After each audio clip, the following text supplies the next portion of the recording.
কিন্তু গ্রামের বাড়িতে চলে এসেছি। গ্রামের বাড়িতে বলতে নানা বাড়ি, এটা হচ্ছে কি বরিশাল শহরেই। এরপর যাব পটুয়াখালী দাদা বাড়িতে। তো ঈদ উপলক্ষে হচ্ছে গিয়ে আমরা গ্রামে এসেছি, না হলে তো আমি আসতাম না, কারণ আমি এর আগেও একবার এসেছিলাম। তো এখন হচ্ছে গিয়ে আমি গাছ থেকে পেরে আম্বুল খাচ্ছি। নানুর বাসায় আসলেই সবার প্রথমে আমার যেটা চোখে পড়ে সেটা হচ্ছে গিয়ে আমার ছোটবেলার ছবি, আমার বাবার সঙ্গে নৌকায় বসা, যখন আমি ক্লাস নার্সারিতে পড়তাম এই টাইমটায়। এখানে বাম পাশের ছবিটা হচ্ছে গিয়ে আমার আরও বেশি ছোট বয়সের। এপাশে আরও একটা ছবি আছে আমার ভাইয়ের সঙ্গে তোলা, এটা হচ্ছে গিয়ে আমি আরেকটু বড় হয়েছি তখন, সাভার স্মৃতিসৌধে। আর পাশে হচ্ছে গিয়ে আমার নানার ছবি, নানা যখন ইয়াং ছিলেন। আর ওই পাশে আরও একটা ছবি আছে, ওই পাশে আর গেলাম না। তো আমি হচ্ছে গিয়ে প্রকৃতির সঙ্গে একটু সময় কাটাতে সামনের বারান্দায় চলে আসলাম। এখানের আকাশটা এত বেশি সুন্দর লাগছিল যা বলার বাইরে। বিকেল টাইম, আবহাওয়াটা এত সুন্দর ছিল, আমার কাছে খুবই ভালো লাগছিল। বিড়ালটা হচ্ছে গিয়ে বাসে অনেকক্ষণ জার্নি করার কারণে ওর অবস্থা খারাপ হয়ে গেছিল, তাই আমি ওর একটু ছেড়ে দিলাম। এখন তো ছাড়া পেয়ে ও তো পুরো নাচতেছে। অনেকক্ষণ ধরে ঘরে থাকতে থাকতে আমি একদম বোরিং হয়ে যাইতেছিলাম, তাই আমি ভাবছি একটু ট্রাই করি মেহজাবিনের ছবি আঁকার, আর কি মেহজাবিন চৌধুরীর ছবি আঁকার। বাট জানি না এটা কেমন হয়েছে, কারণ আমি তেমন ভালো একটু আঁকতে পারি না। আমি কোনো রকম জাস্ট আঁকছি নিজের মতো করে। আমি হচ্ছে গিয়ে মাত্র প্রি ডিগ্রি প্রথম বর্ষের স্টুডেন্ট আর কি, আর্ট কলেজের। তাই আমি এখনো মানুষের চেহারা আর কি ঠিক করে আঁকতে পারছি না, বাট চেষ্টা করছি এখন।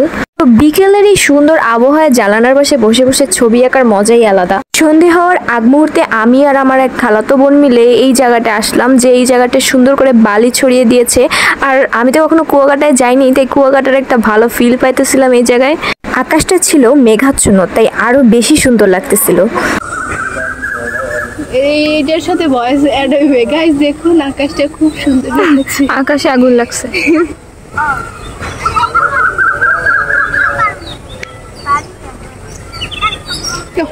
নেক্সট মর্নিং ঘুম ভাঙার পরে দেখলাম এত বৃষ্টি, মানে বলার বাহিরে, যে পুরো রাতে বৃষ্টি হয়েছে, সকালে ওঠার পরও দেখছি বৃষ্টি হচ্ছে। তো তারপর হচ্ছে গিয়ে আমি আমার এই বোনের কাছ থেকে সুন্দর করে মেহেদি দিয়ে নিয়েছি।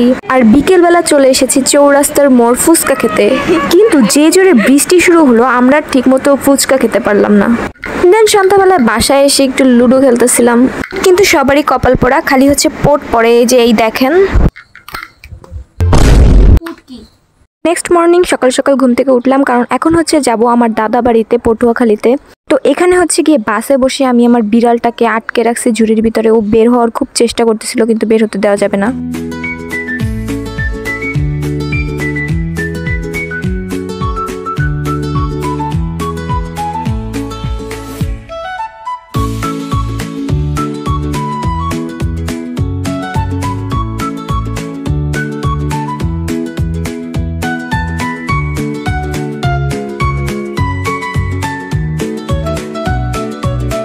দাদাবাড়ি এসে ভেবেছিলাম আমার বিড়ালটাকে অন্য বিড়ালরা এসে খুব পেটাবে, কিন্তু এখানে ঘটেছে উল্টাটা। আমার বিড়াল অন্য সব বিড়ালদেরকে পিটাইছে, মানে তাড়াইছে, প্লাস মুরগিদেরকেও তাড়াইছে। আর এই কারণেই ওকে এখানে বন্দি করা হয়েছে। ও আমার দিকে খুবই অসহায় একটা লুক দিয়ে তাকিয়েছিল। পুলিশকে ফোন দেবো, প্লিজ আমাকে ক্ষমা করে দাও, প্লিজ প্লিজ আমাকে ক্ষমা করে দাও প্লিজ। দেন সবাই পুষ্করিণীতে গোসল করতেছিল, আর আমি হচ্ছে গিয়ে ভিডিও করতেছিলাম। এখানে হচ্ছে গিয়ে আমার ছোট ভাই আর অন্য সব পিচকা পিচকা পোলাপান গুলো গোসল দিতেছিল। আমিও সাঁতার জানি, বাট আমি কখনো এখানে নামবো না, কারণ আমার হচ্ছে গিয়ে জোকে খুব ভয় আছে, এই কারণে। দেন ওরা সবাই গোসল দেওয়ার পর আবার হচ্ছে গিয়ে ভেলা নিয়ে নামছে, এবার নাকি কোলার মাঝখান পর্যন্ত যাবে। তো আমি তো ভাবতেছিলাম এই পুচকা নাকি আবার চালাবে এই ভেলাটা, তাও আমার বাইকে নিয়ে। যাই হোক, গ্রামের ছেলে বলে কথা, সাহস তো আছেই। তো একদম রেডি হয়ে গেছে, ওরা এখন উঠবে, যাইতেছে ওরা। বাট ভয় লাগতেছে কেন জানি আমার, কারণ এখন পর্যন্ত ঠিক করে বসবে কিভাবে এইটাই বুঝতে পারতেছিল না। আর আমার ভাই যে বেদলা মার্কা, ও তো ঠিক মতো পাড়াই দিতেছিল না। শেষমেশ অনেক কষ্ট করে তো উঠলো, বাট উঠার পর হচ্ছে গিয়ে দেখলাম কেমন জানি ঢুলতেছিল।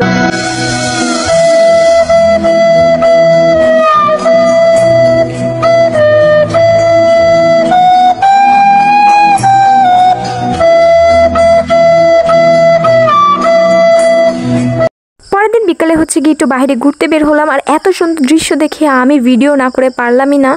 আমার আম্মু বাবা তিনজনে হচ্ছে গিয়ে বাইরে একটু ঘুরতে বের হলাম, আর আবহাওয়াটা ছিল খুবই মেঘাচ্ছন্ন, খুব সুন্দর। যাই হোক, ঘোরাটোরা শেষে বাসায় এসে দেখলাম আমার বিড়ালটা কি জানি দেখতেছে। তো আমিও অনেক বেশি কিউরিয়াস হয়ে গেলাম যে আসলে কি দেখতেছে, বুঝতেছি না আসলে কি দেখতেছে। কিন্তু কতক্ষণ পর আমি খেয়াল করলাম যে ও একটা ছাগলকে দেখতেছে।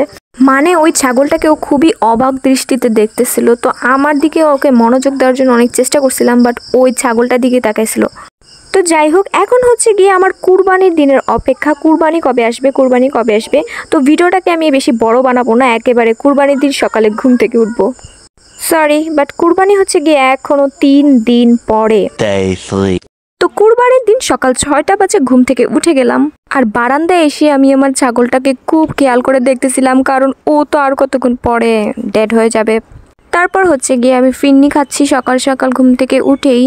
এরপর বাড়ির যে মহিলারা ছিল তারা হচ্ছে গিয়ে সবাই রুটি পিঠা বানাইতেছিল, আমি আবার হচ্ছে গিয়ে ভিডিও করতেছিলাম। আমাদের গ্রামের রীতি হচ্ছে গিয়ে কুরবানির দিনকে সবাইকে দাওয়াত করে গরুর মাংস দিয়ে রুটি পিঠা খাওয়ানো। তো সেই আয়োজনই চলছে। এখানে হচ্ছে গিয়ে আমি আর আমার ভাইয়ের পিচ্চি পোলাপান গুলারে নিয়ে যাচ্ছি গরু দেখতে, কারণ এখন পর্যন্ত গরুটা দেখা হয় নাই। আর ভাইকে আমি বারবার বলতেছিলাম যা গরুটা একটু ধরে ছবি তোল, কিন্তু ও হয়েছে গিয়ে খুব ভয় পাইতেছিল যে ওরে গুতা না দিয়ে দেয়, কিন্তু গুতা কি দিবে, গরুটার তো শিঙি নাই। তারপর হচ্ছে গিয়ে খুব গরম লাগতেছিল, এই কারণে হচ্ছে গিয়ে আমরা জুস খাইতেছি এখন এখানে বসে বসে। তো আমার ভাইকে দেখে মনে হইতেছে ওই বোতলটা খুলতে গিয়ে যুদ্ধ লাগাই দিছে পুরা।